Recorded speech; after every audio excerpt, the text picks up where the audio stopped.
Welcome to Starbound. My name's Aram, and I'll be your narrator today. Nearly 500 supporters get early access to our stories, including brand new episodes of Sunspire Academy and Freyrin and Remike.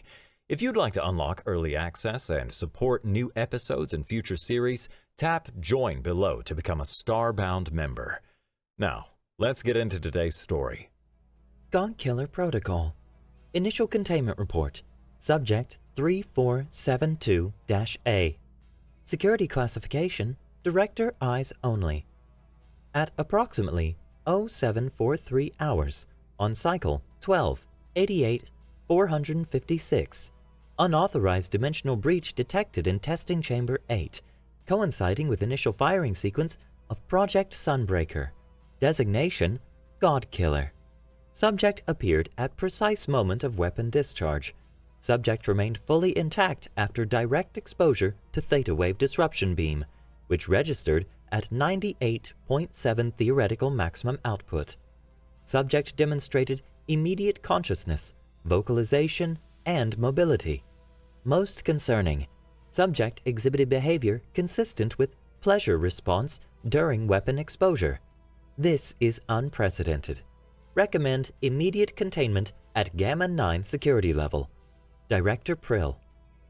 Mike Steiner blinked hard, waiting for his vision to clear. The pounding in his head felt like the mother of all hangovers, though he hadn't touched a drop in 3 weeks. Not since that last security job in Detroit. "What the hell?" he muttered, squinting against the harsh blue light. Memories came back in fragments. Walking through Lakeside Park after meeting his old army buddy for coffee. A strange pull in his gut, a rippling sensation. Then, here. Wherever here was.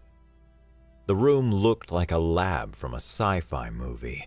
Gleaming metal walls, equipment he couldn't begin to identify, and a massive cannon-like device pointed directly at him, still humming with energy.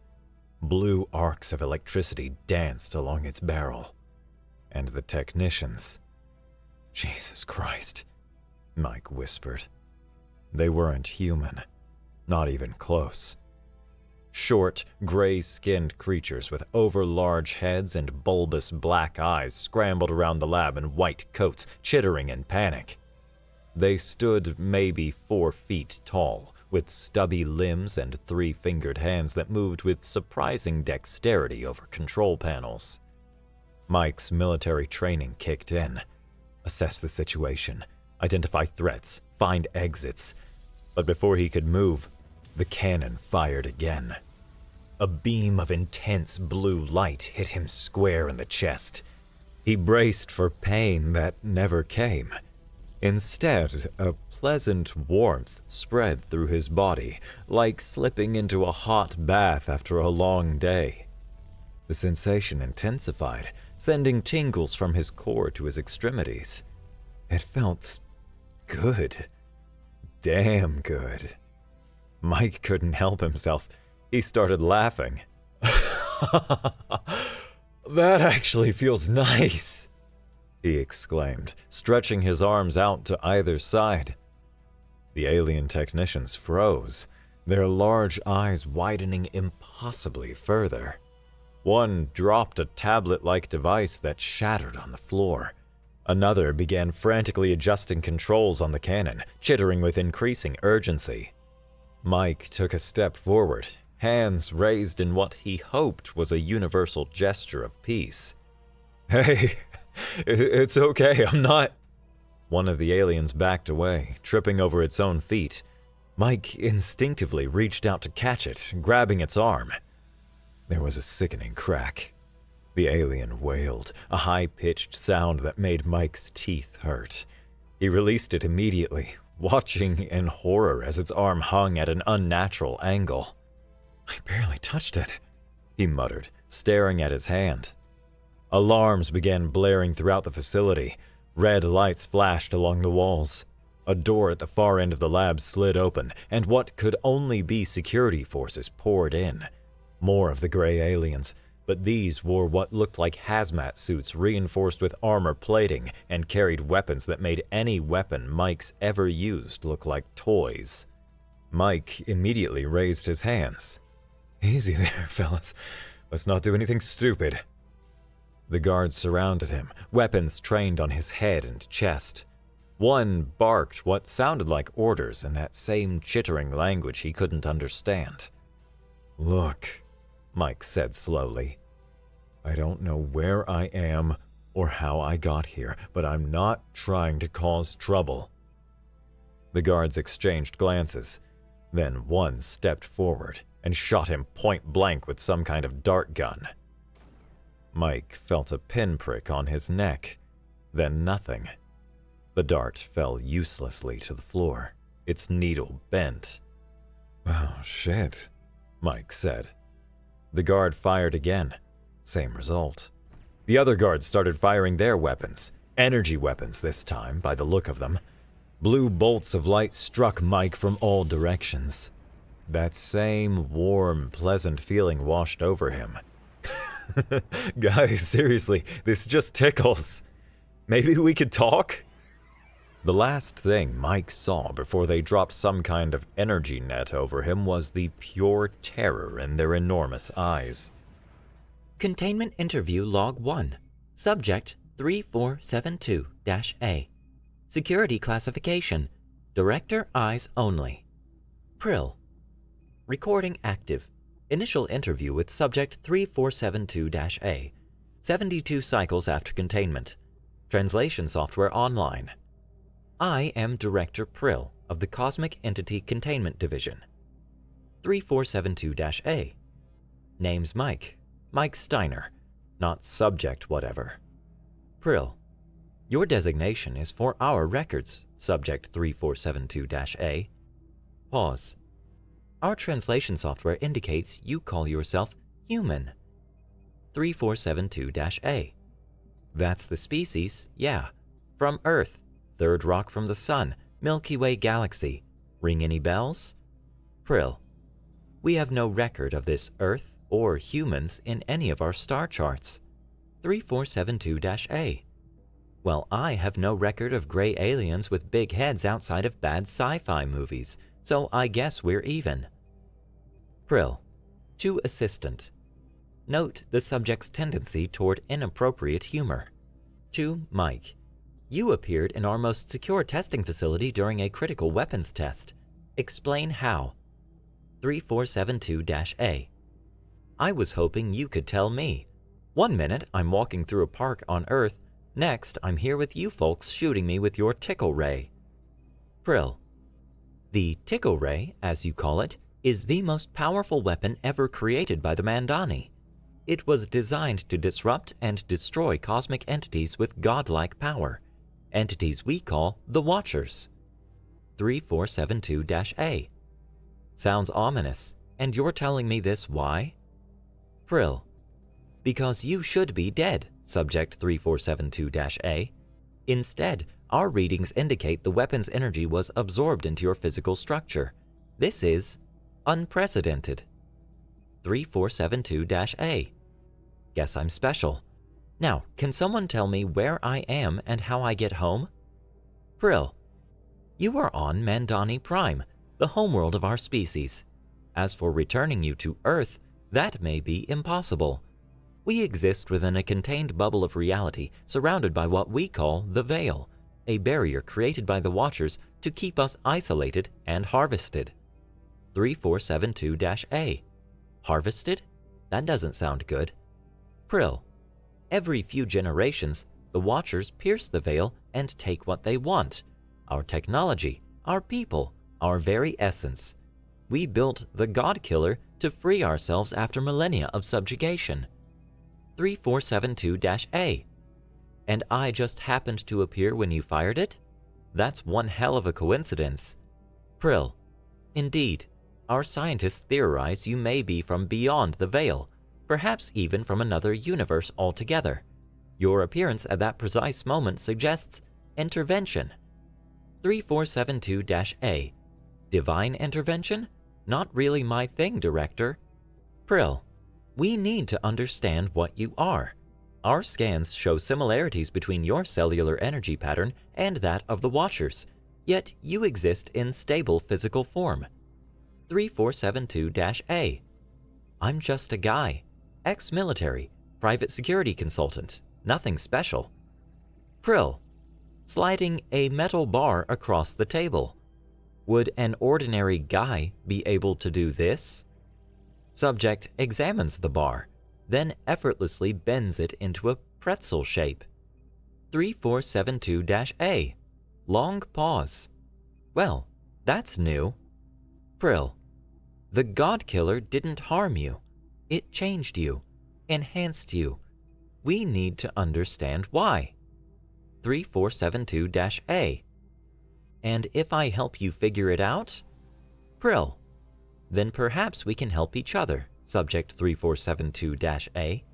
Perhaps we can help each other very much indeed. End of transcript. Mike sat on the edge of what passed for a bed in his containment cell, turning the twisted metal bar over in his hands. It was military-grade alloy, according to the guards, something that should have required industrial machinery to bend. He'd shaped it like a paperclip. 3 days had passed since his interview with Director Prill. They'd moved from the high-security containment unit to what they called supervised accommodations. Still a cell, but larger and with actual furniture. Progress, he supposed. The door slid open. A Mandani in a white lab coat entered, flanked by 2 guards. This one was shorter than Prill, with slightly greener skin and eyes that seemed more curious than frightened. Subject 3472-A. The alien said through what Mike assumed was some kind of translator device. I am Dr. Trell, lead scientist for the God Killer project. Mike tossed the metal bar aside. Call me Mike. All this subject business makes me feel like a lab rat. Mike, Trell repeated, as if testing the word. Very well. I've reviewed the test results from your examination. They are fascinating. Glad someone's enjoying this, Mike muttered. Trell dismissed the guards with a gesture. They left reluctantly, casting nervous glances at Mike. You frighten them, Trell observed once they were alone. I broke someone's arm by accident. Can't blame them for being cautious. It's more than that. Trell placed a tablet-like device on the table. It projected a holographic display of what Mike recognized as a cellular structure. This is a normal Mandani cell. The image changed. The new cells pulsed with an inner light. And these are yours, Trell continued. Your cellular structure resonates with the same energy frequency as the Watchers, but in a stable, physical form.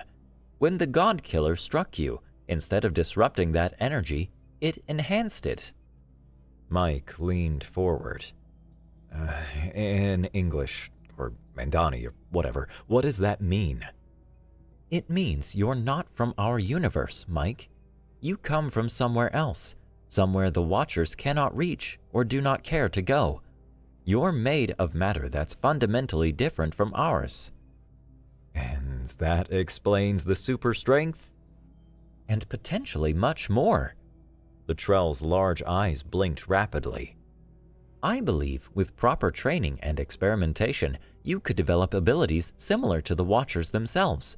Flight, energy manipulation, perhaps even more. Mike stood, pacing the small room. Why tell me this? Prell basically said the same thing. What do you people actually want from me? The God Killer was our last hope. It took generations to build, and still might very well fail. But you, Trell gestured at the cellular display. You absorbed its energy. You might be the weapon we couldn't build. You want me to fight your gods for you, Mike said flatly. The Watchers are not gods, Trell replied, voice hardening. They are parasites that have fed on the Mandani for thousands of years. They keep us trapped in this solar system, stunting our growth while periodically culling our achievements and our people. Mike thought of the terror in the technician's eyes when he first appeared, the way the guards' hands shook when they fired their weapons at him. "Show me," he said finally. Show you what? "Everything. Your world, what these Watchers have done, what they're still doing. I need to see it for myself." Trell hesitated, then nodded. I'll speak with Director Prill. It can be arranged. He moved toward the door, then paused. As hopeful as I may be, may I ask why? Why would you consider helping us? Mike stared at his hands that could now bend metal like clay. "Where I come from, we don't take kindly to bullies, especially cosmic ones." Research notes on subject 3472-A. Dr. Trell, lead scientist. Days 1 through 7. Basic physiological testing reveals extraordinary resilience. Subject skin cannot be penetrated by standard methods. Cellular regeneration occurs 400% faster than Mendani baseline. Muscular density suggests strength capacity approximately 50 times that of average Mendani. Subject is cooperative but frustrated by confinement. Recommended supervised excursions to maintain psychological stability. Days 8 through 14. Energy absorption tests yield remarkable results. Subject can consciously absorb directed energy attacks, which appear to increase physical capabilities temporarily. Theoretical limit unknown. Days 15 through 21. Subject demonstrates ability to redirect absorb energy in controlled bursts. Destroyed test barrier rated to withstand heavy artillery. Note: Subject makes frequent references to comic book characters from his world. Apparently, the abilities he is developing match fictional archetypes in human culture. This suggests his species has long imagined such potential, perhaps indicating evolutionary predisposition. Days 22 through 30. Gravity resistance training initiated. Subject shows signs of developing limited flight capability through energy manipulation. Progress is accelerating beyond projected models. Personal note: Subject, Mike, has begun teaching me human military fighting techniques adapted to Mendani physiology. Claims it improves my situational awareness. I find our cultural exchange valuable for building trust. Recommendation: Proceed with Operation Liberator. Subject has both capability and motivation to serve as our primary weapon against the Watchers. Director Prill concurs. This is our best hope. Perhaps our only hope. "Again," Mike said, hovering 10 feet above the training room floor. "And this time, don't hold back." Dr. Trell adjusted the controls on the energy cannon, a smaller version of the Godkiller that had first hit Mike when he arrived. "The setting is already at maximum safe level. Any higher could damage the facility." "That's kind of the point, Doc. We need to know what I can take." 6 months had passed since Mike's arrival on Mendani Prime. 6 months of tests, training, and gradually expanding abilities. The strength had come first, then durability. The energy absorption had been there from the beginning, but learning to control it, to channel it, had taken weeks of grueling practice. Flight was the newest skill, still wobbly and inconsistent, but improving daily. Trell sighed, a whistling sound through his narrow nostrils. "Very well, but Director Prill will have my head for this." "Blame it on me," Mike grinned. "Always works." Trell adjusted the settings, bypassing safety protocols. The cannon hummed, the pitch rising steadily. "Ready in 3, 2, 1. The beam that shot forth was twice as bright as any they'd used before. It struck Mike squarely in the chest, enveloping him in blue-white light. The force pushed him back several feet, but he remained airborne, arms outstretched. The energy coursed through him, hot and electric. Not painful, never painful, but intense in a way that made every nerve ending sing. Mike closed his eyes, focusing on the flow, directing it inward, letting it fill the spaces between his cells. Then, something new happened. The world shifted, like a camera lens suddenly pulling focus. Mike opened his eyes, but what he saw wasn't the training room.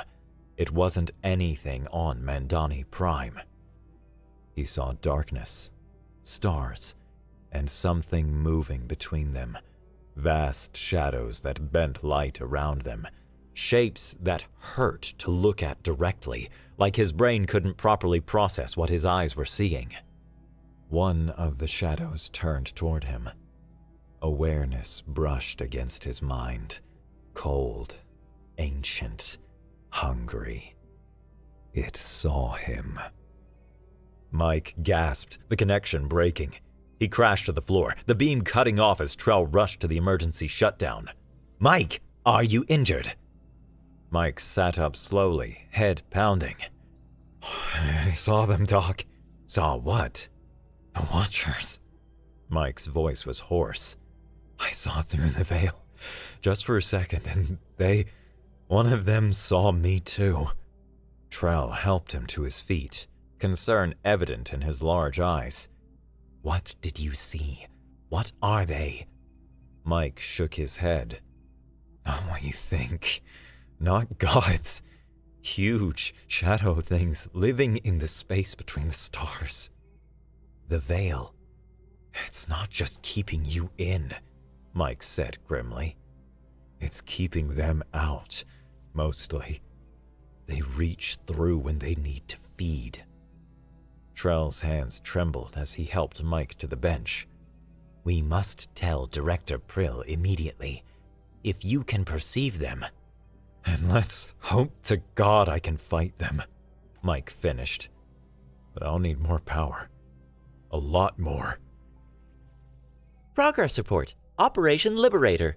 Director Prill. 6 months after subject arrival.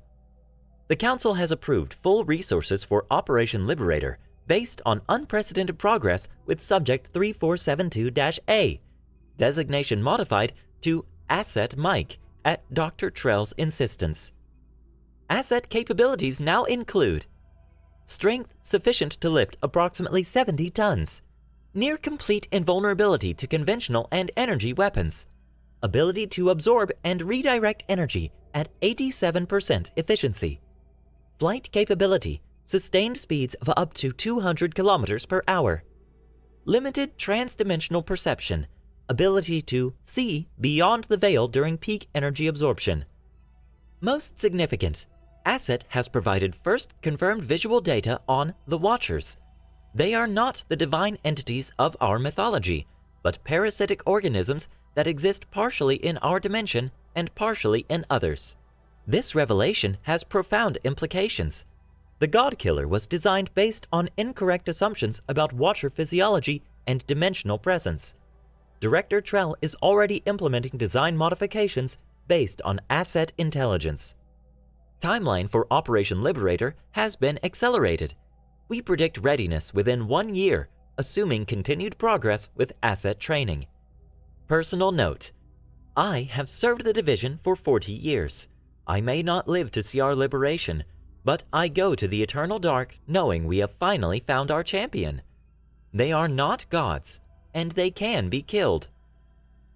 1 year after his arrival, Mike stood at a viewport in the orbital research station, watching the sun set over Mandani Prime. The planet looked peaceful from space. Swirls of ochre and amber clouds over rusty continents. Hard to believe its people had lived in fear for thousands of years. "Beautiful, isn't it?" Dr. Trell said, joining him at the viewport. "Few Mandari ever see this view. Space travel is strictly controlled due to veil limitations." "Seems like a waste," Mike replied. "Your people built all this amazing technology, but can't explore beyond your own backyard." "Perhaps soon that will change." Trell's voice carried a note of reverence that made Mike uncomfortable. He'd noticed it more lately, the way the Mandani looked at him, not with fear anymore, but with something approaching worship. "How's the new array coming?" Mike asked, changing the subject. "Ahead of schedule. Director Prill has allocated additional resources." Trell hesitated. "He doesn't have much time left." Mike nodded grimly. The Mandani lifespan was brief by human standards, 15 to 20 years at most. Prill had been old when Mike arrived. Now he was ancient. His once gray skin faded to an ashy white, his movements slow and deliberate. Yet another reason to hurry. "The neural interface is ready for testing," Trell continued.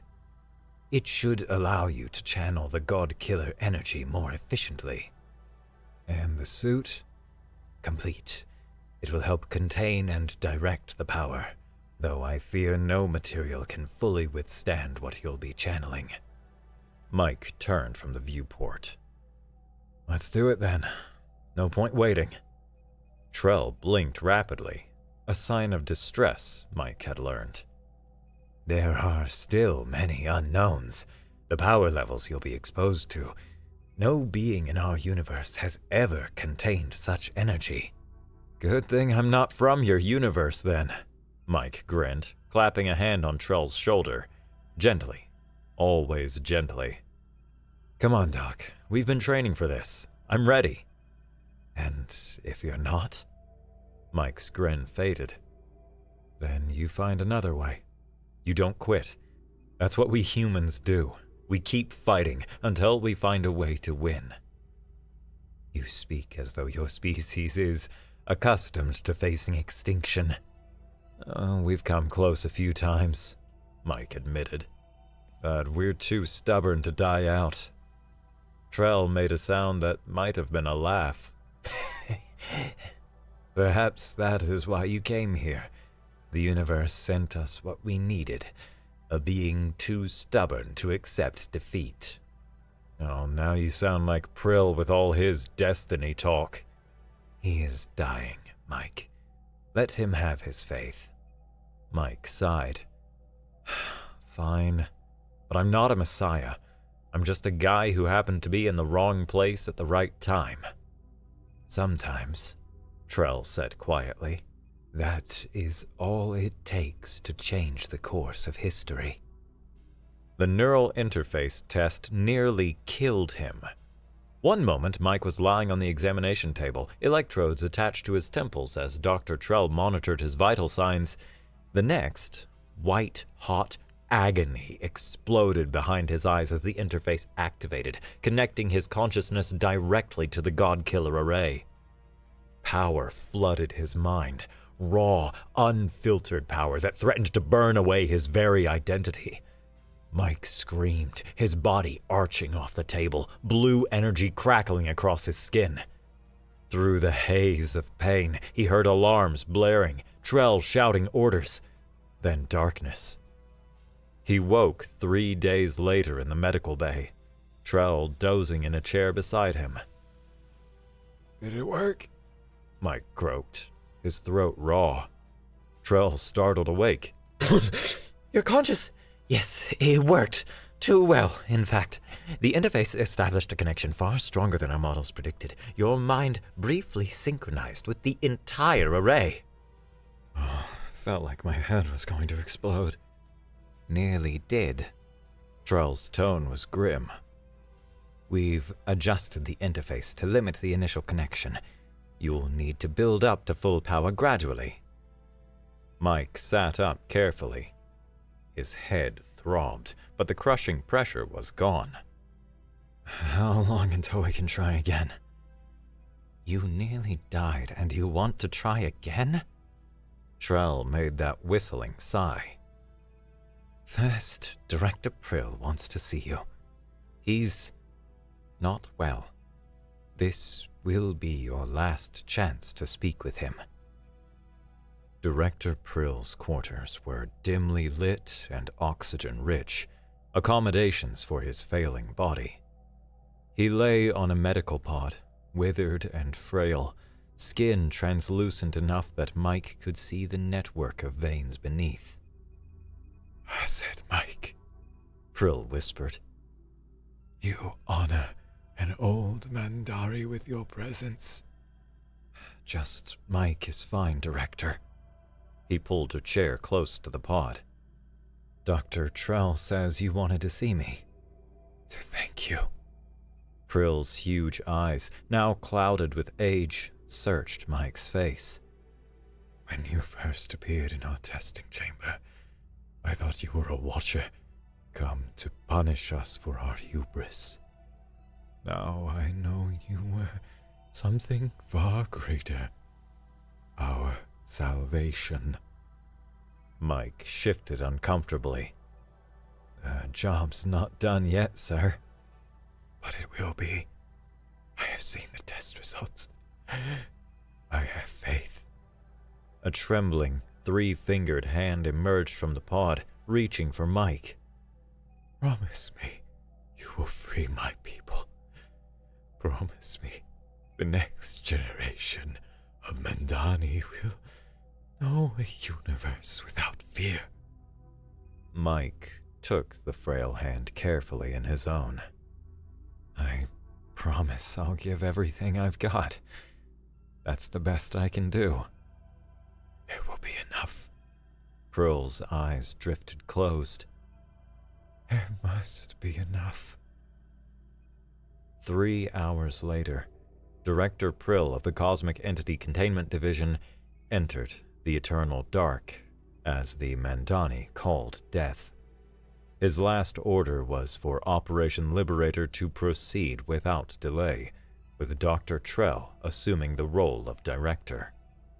The next day, Mike resumed training with the neural interface. This time, he didn't scream.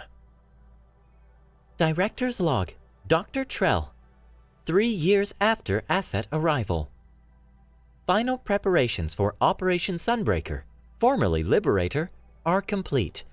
The God-Killer array has been expanded to encompass the entire orbital platform. Power output is projected at 5,000% of original design specifications. Asset Mike has successfully synchronized with the array at 75% capacity without adverse effects. The containment suit has been reinforced with our most advanced materials, though simulations indicate it will begin to fail after approximately 10 minutes of full power exposure. Should be sufficient. Asset estimates he will need less than 5 minutes to breach the veil and engage the Watchers. Council opposition has been noted and dismissed. This operation proceeds with emergency authority granted by Directive 37-A, Extinction Level Threat Protocol. 3 years of preparation have led to this moment. 3 generations of Mandani scientists have dedicated their lives to this project. I have dedicated my life to it. Whatever happens tomorrow, the Mandani will never be the same. Mike stood before the full-length mirror, examining the suit that would either save a civilization or become his coffin. Sleek and black, it covered him from head to toe, interlaced with a network of blue circuitry that would channel and direct the God-Killer energy. 3 years. It felt like both an eternity and an instant since he'd been torn from Earth and dropped into this conflict. In that time, he'd watched an entire generation of Mandani age and die, including Prill and most of the original scientists who'd studied him. Only Trell remained from those early days, and even he had changed from a mid-career scientist to an elderly director, his once vibrant green-gray skin now pallid and wrinkled. 3 years without human contact, without Earth food, Earth music, Earth anything. Sometimes Mike wondered if he was still human himself, or if the energy had changed his body and changed his mind as well. Too late for doubts now. The door slid open, and Trell entered. He moved slowly these days, relying on a hovering mobility aid. "It is time," the old Mandani said simply. Mike nodded. You should be down on the planet with the evacuation, just in case. My place is here. I began this journey with you, Mike. I will see it through to the end. Stubborn old alien, Mike muttered, but there was affection in his voice. I learned from the best. Trell gestured toward the corridor. The array is ready. The Council has ordered a planet-wide shelter protocol. If you breach the veil, the gravitational effects should be significant. And if I fail? Trell's large eyes met his. Then the next generation will build a better weapon, and the next, until we succeed or the Watchers consume us entirely. Not gonna happen on my watch. Mike rolled his shoulders, feeling the suit adjust to his movements. Let's go kill some gods. The God Killer array took up the entire central chamber of the orbital station. What had once been a single cannon was now a massive ring of interconnected energy projectors, all focused on a central platform where Mike would stand to receive their combined power. Technicians scurried about, making final adjustments. They were all young. None had been working on the project when Mike arrived. To them, he was already a legend, a being of myth who had trained for years to save their world. No pressure. Final diagnostics complete, a technician reported. Array at 100% charge. Neural interface online and stable, another added. Trell stood at the main control panel, his gnarled fingers hovering over the activation sequence. Are you ready, Mike? Mike stepped onto the central platform and snapped the neural interface into place at the base of his skull. Immediately, he felt the connection, the vast reservoir of power waiting to be channeled through him. As I'll ever be. He spread his arms. Punch it, Doc. Trell nodded once, then pressed the sequence. The array hummed to life, each projector glowing blue-white with barely contained power. For a moment, nothing happened. Then, all at once, the projectors fired, converging on Mike in a blinding column of light. The energy hit him like a bomb. Even after 3 years of training, the raw force of it drove him to his knees. His body absorbed the energy, cells lighting up from within as the God Killer did what it was designed to do: empower him to kill gods. Through the neural interface, Mike directed the flow, channeling it through the pathways in his suit and into his core. His skin burned, his bones felt like they might shatter, but still he took more, demanded more. Power at 30%! Someone called out. Asset vital signs elevated but stable! Mike gritted his teeth and pushed himself back to his feet. Blue fire danced across his skin, leaking from his eyes and mouth. The suit began to glow, the circuitry straining to contain the energy surging through it. 50%! He could feel the veil now, a barrier not just around the solar system, but around reality itself. It rippled like sheer fabric in the wind, thin in some places, reinforced in others. 75%! Structural integrity of the station is compromised! Emergency protocols activated!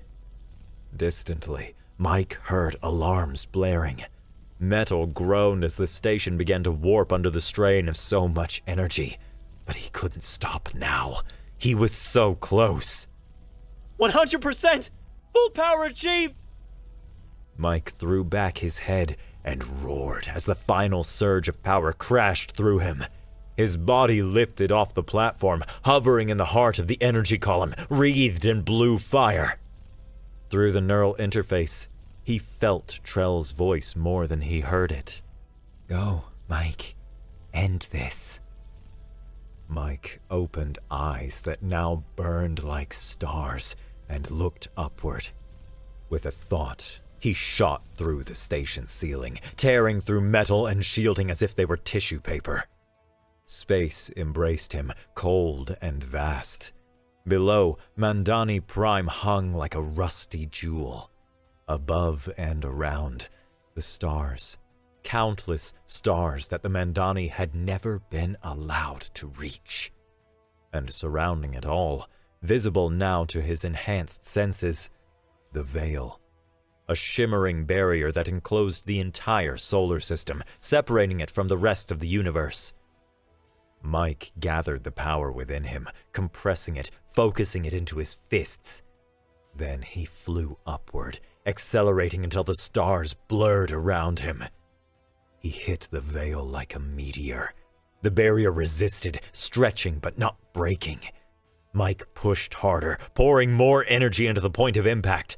The veil began to glow, first blue, then white hot. "Break, damn you!" Mike shouted into the void. With one final surge of power, he broke through. Reality tore open. Mike tumbled through the breach into a space that wasn't space, a realm of shadow and starlight where conventional physics seemed more like suggestions. Vast shapes moved in the darkness, turning toward the unexpected intrusion. The Watchers. They were enormous, bigger than planets, bigger than stars. Shadow things that bent light around them, their forms constantly shifting and flowing. Tendrils of darkness extended from their cores, reaching across vast distances to touch countless worlds besides Mandani Prime. "I see you," Mike whispered, voice lost in the void. One of the Watchers extended a tendril toward him, curiosity rather than aggression in the gesture. A voice filled his mind, not words, but concepts, impressions. "Anomaly, wrong place being, not prey." "I'm not prey," Mike agreed, gathering power in his hands. "I'm the predator." He released a blast of blue energy directed at the curious Watcher. It struck the entity's core, causing it to recoil with a psychic shriek that threatened to split Mike's skull. The other Watchers reacted immediately, tendrils whipping toward him from all directions. Mike dodged, flying through the strange non-space with the speed of thought. Another energy blast, another shriek. But there were so many of them, dozens at least, all converging on the threat. A tendril caught him, wrapping around his leg. Cold, unlike anything Mike had ever felt, seeped through the suit, into his bones. He cried out, then blasted the tendril with everything he had. It disintegrated, the Watcher it belonged to withdrawing in pain. Danger! Threat! Consume it! The thought wasn't directed at him, but Mike intercepted it anyway through the neural interface. The Watchers were coordinating, surrounding him. Time for Plan B. He turned and flew away from Mandani Prime toward the edge of the solar system.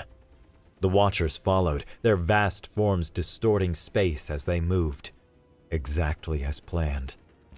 The supermassive black hole that anchored this region of the galaxy waited at the system's edge. Even the Watchers gave it a wide berth, Mike noted. They might be godlike, but they weren't stupid. Unfortunately for them, neither was he. Mike reached the black hole's outer gravity well and turned to face his pursuers. The lead Watcher, the one he'd first attacked, surged forward. "Why fight? We feed. We always feed. It is the way." "Not anymore." Mike raised his hands, channeling the last of the God-Killer energy into one massive blast.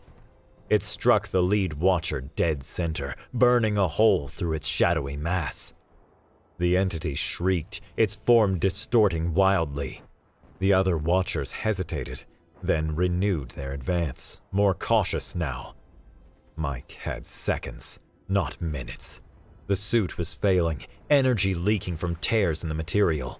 His own body was reaching its limits, cells threatening to rupture from the power they contained. One shot at this. He flew directly at the wounded lead watcher, dodging tendrils and blasting any that came too close. At the last second, he veered up and over the entity, using its own mass to shield him from the others. The black hole's gravity well grew stronger. Mike felt the pull but continued to fight it, using what remained of his power to stay just at the edge. The Watchers weren't so cautious now. They swarmed after him, eager to eliminate the threat. The lead Watcher extended a massive tendril, wrapping it around Mike's torso. You cannot win. The pressure was enormous, threatening to crush him despite his enhanced durability. Mike felt his ribs crack, organs compress. Don't have to win. He gasped. Just have to make you lose. With the last of his strength, Mike grabbed the tendril and rocketed toward the black hole, dragging the Watcher with him. The entity realized the trap too late. It tried to withdraw, but Mike held fast, plunging them both deeper into the gravity well. The other Watchers followed, trying to save their leader, exactly as Mike had hoped. At the event horizon, the lead Watcher made one final desperate attempt to communicate. There is no killing the inevitable. I will return and find you, little fragment. Mike, his body failing but his spirit unbowed, summoned the strength for one last act of defiance. He spat at the cosmic horror, then released a final blast of energy that pushed the Watcher over the event horizon. Send a postcard from hell! The entity's psychic stream cut off abruptly as it passed the point of no return. The other Watchers, caught in the same gravitational trap, began to follow, their vast forms stretching and distorting as the black hole devoured them. Mike watched in grim satisfaction, even as he felt his own body being pulled toward the same fate. Too weak to resist, he closed his eyes, content that he'd fulfilled his promise to Prill. Then, something caught him. A tractor beam from a Mandani ship that had followed at a safe distance. The beam locked onto his energy signature and pulled, fighting the black hole's gravity.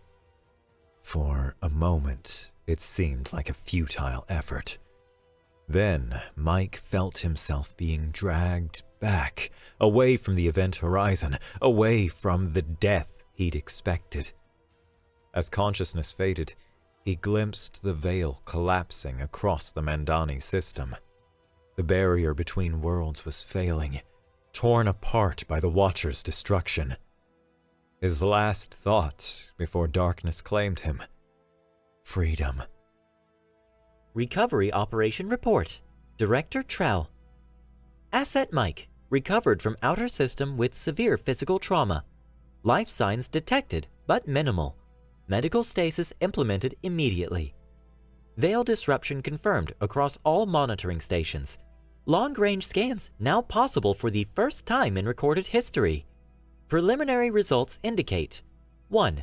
At least 2,437 star systems within scanning range.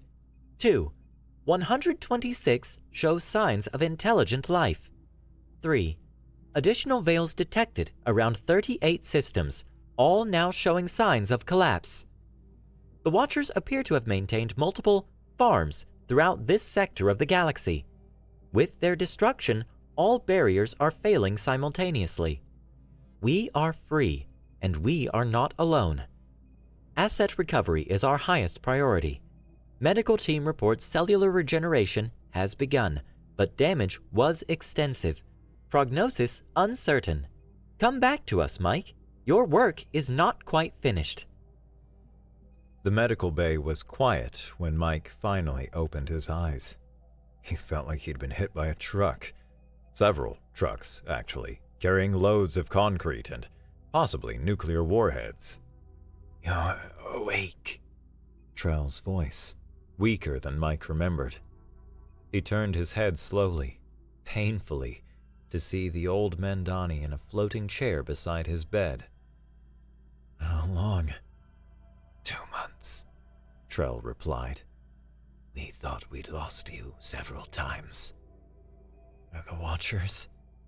Gone. All of them. The veil has collapsed completely. Mike closed his eyes, relief washing over him. Worth it then. More than you know. Trell's voice held reverence. We've detected other systems, Mike. Dozens of them. All imprisoned as we were. All now free because of what you did. Glad I could help. Mike tried to sit up, winced, and settled back down. Don't suppose you figured out how to send me home yet? A long silence, then. Actually, we have. Mike's eyes snapped open. Seriously? Trell nodded, his expression unreadable in his alien features. Dr. Grell's team made the breakthrough last week. They believe your unique energy signature can be used to create a temporary passage between our universe and yours. A one-way trip. One way? I'm afraid so. The energy requirements are... Trell made a vague gesture. Substantial. We can open the door once, but that's all. Mike stared at the ceiling, emotions warring within him. 3 years. 3 years in this alien world with these alien people. He'd changed them, yes, but they'd changed him too. When? He asked finally. When you're ready, Trell replied. The equipment is prepared. Ready? Would he ever be ready? To leave this place where he'd become something more than human. To return to an Earth that would never understand what he'd seen, what he'd done. But Earth was home. His home. I need some time, Mike said quietly. Trell's large eyes blinked slowly. Of course. We owe you a debt we can never repay, Mike. Time is the least we can offer. The farewell ceremony was held in what had once been the God Killer's control chamber, now converted into a memorial hall. Representatives from the Mandani Council attended, along with the surviving members of the Cosmic Entity Containment Division. Mike stood before the dimensional portal, a circular gateway humming with the same blue energy that had changed him forever. He wore simple Mandani clothing, having long since abandoned his tattered containment suit. Trell, now confined to his medical pod, had insisted on attending despite his doctor's objections. The old Mandani had days left, at most. He held on through sheer force of will to see this moment. Before you go, Trell wheezed, we have something for you. a young scientist stepped forward, carrying a small black cube. This contains all our star charts, She explained. coordinates for Earth based on your descriptions, and a message from all of us to your people. If you'll have us as neighbors, Trell added with what passed for a Mandani smile. Mike took the cube, tucking it into a pocket. I'll make sure they get it. And for what it's worth, I think humanity would be lucky to have friends like the Mandani. you have shown us the best of humanity. Trell said. His breathing became labored. It has been the honor of my life to know you, Mike Steiner. Mike knelt beside the pod, placing a hand gently on its surface. Likewise, Doc. Save me a spot in the eternal dark, will you? I shall do my best. Trell's eyes began to close. The portal is ready. You should go now, before my dramatic death scene steals your thunder. Despite everything, Mike laughed. Always the last word. He stood and faced the portal. Behind it lay Earth, his apartment, his job, his old life. Ahead of him stretched a universe newly freed, filled with wonders he'd only begun to explore. But Earth was home, and maybe, just maybe, it needed what he'd become. Mike took a deep breath, nodded once to Trell, and stepped through the portal. Blue light engulfed him. Reality twisted, stretched, and snapped. Then, darkness. Mike Steiner woke with a start, nearly falling off the park bench where he'd been sleeping. He blinked in the late afternoon sunlight, disoriented. Lakeside Park looked exactly as he remembered. Joggers on the path, kids playing by the water, an old man feeding pigeons nearby. Had it all been a dream? 3 years of his life, imagined during an impromptu nap on a park bench? He checked his phone. The date showed May 10th, 2031, the same day he'd disappeared. According to the clock, he'd been gone for all of 20 minutes. Impossible, he whispered. A memory surfaced. The energy he'd controlled, the power that had flowed through his veins. If any of it had been real. Mike clenched his fist and concentrated, focusing on the feeling he remembered so well. For a moment, nothing happened.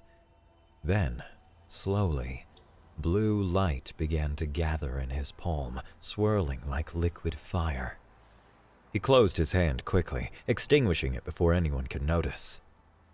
Not a dream, then. Somehow, the Mandani had sent him back to the exact moment he'd left. Time hadn't passed here, but he had still lived those 3 years. Still fought, still changed. Mike reached into his pocket and felt something solid. The black cube the Mandani had given him. Proof, if he needed it. He looked up at the darkening sky, at stars just becoming visible. Somewhere out there, the Mandani were beginning their journey to the wider universe. Somewhere out there, other races were experiencing their first taste of freedom. And here he was, back where he began, but fundamentally altered. A man with the power of gods in his veins and the knowledge of other worlds in his mind. See you around, little guys, he murmured to the stars. Then he stood, pocketed the cube, and walked home to figure out what the hell a superhuman former god killer was supposed to do with the rest of his life. Whatever it was, it wouldn't be boring.